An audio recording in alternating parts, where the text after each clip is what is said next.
Selamat siang teman-teman. Perkenalkan, nama saya Dona Gaul. NIM saya 0320210015, kelas A. Prodi saya Prodi S1 Keperawatan Stika Santa Elizabeth. Baik teman-teman, di sini kita akan membahas tentang anatomi, fisiologi, dan mekanisme sistem pernapasan. Nah, teman-teman tahu tidak apa yang dimaksud dari pernapasan?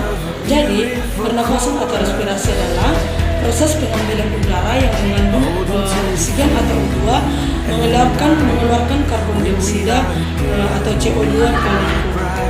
Oksigen yang dibutuhkan untuk proses respirasi saat ini berasal dari atmosfer atau udara bebas yang kita hirup, yang menyediakan kandungan oksigen sebanyak 21% dari seluruh gas yang ada. Nah, manusia membutuhkan sampel oksigen secara terus-menerus untuk proses respirasi sel, dan membuang kelebihan karbon dioksida sebagai limbah beracun produk dari proses tersebut. Pertukaran gas antara oksigen dan karbon dioksida dilakukan agar proses respirasi terus berlangsung. Nah, sekarang kita masuk pada fisiologi sistem respirasi manusia.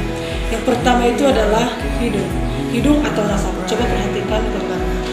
Hidung atau nasal, udara yang masuk ke hidung melalui mekanisme inspirasi. Nah, apa itu yang dimaksud dengan inspirasi?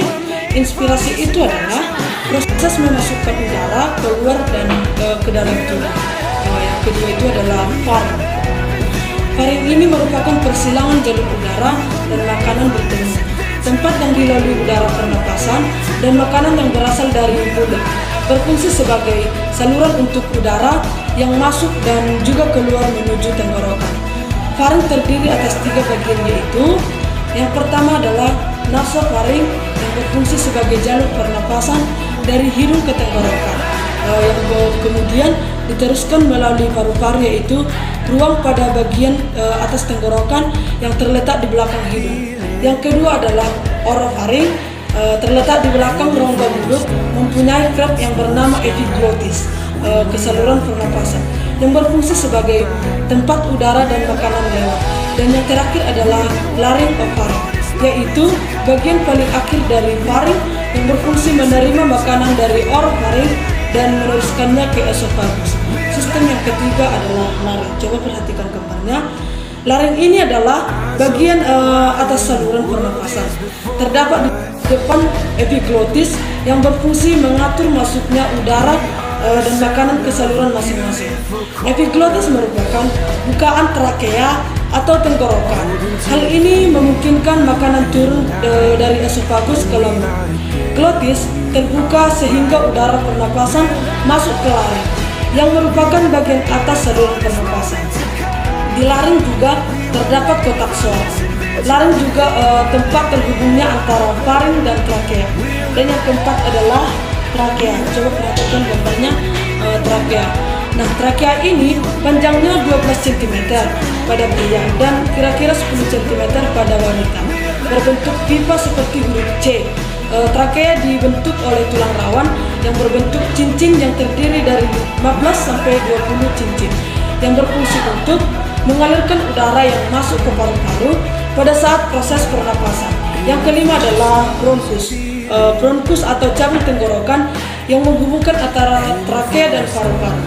Nah, bronkus ini berfungsi sebagai pengantar udara dari saluran napas atas ke dalam paru-paru sekaligus mengeluarkan dari paru-paru.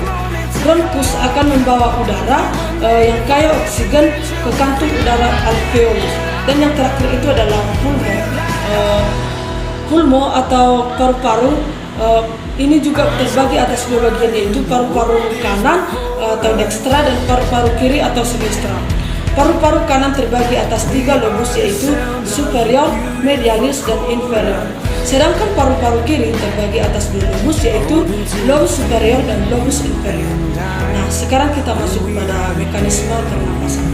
Pada saat kita bernapas, menghirup udara melalui hidung yang kita hirup mengandung oksigen dan gas lainnya.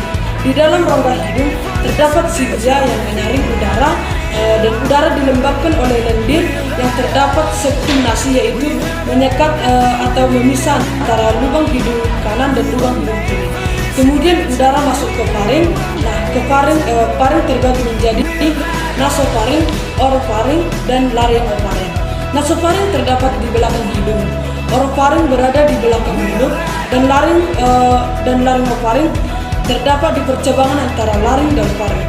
Setelah melalui faring, udara masuk ke laring.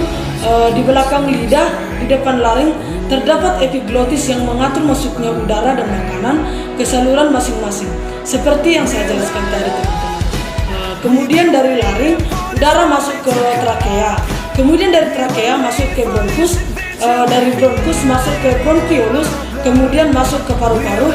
Setelah dari paru-paru dan melewati paru dextra dan sinistra, kemudian masuk ke alveoli. Nah, dan terjadilah pertukaran gas dan paru-paru, di mana setiap dindingnya dilapisi oleh sel-sel tipis datar. Demikian video penjelasan tentang sistem pernapasan. Mohon maaf bila ada perkataan yang salah. Sekian dan terima kasih. Jangan lupa like, komen, dan subscribe. Salam Sabda Insan.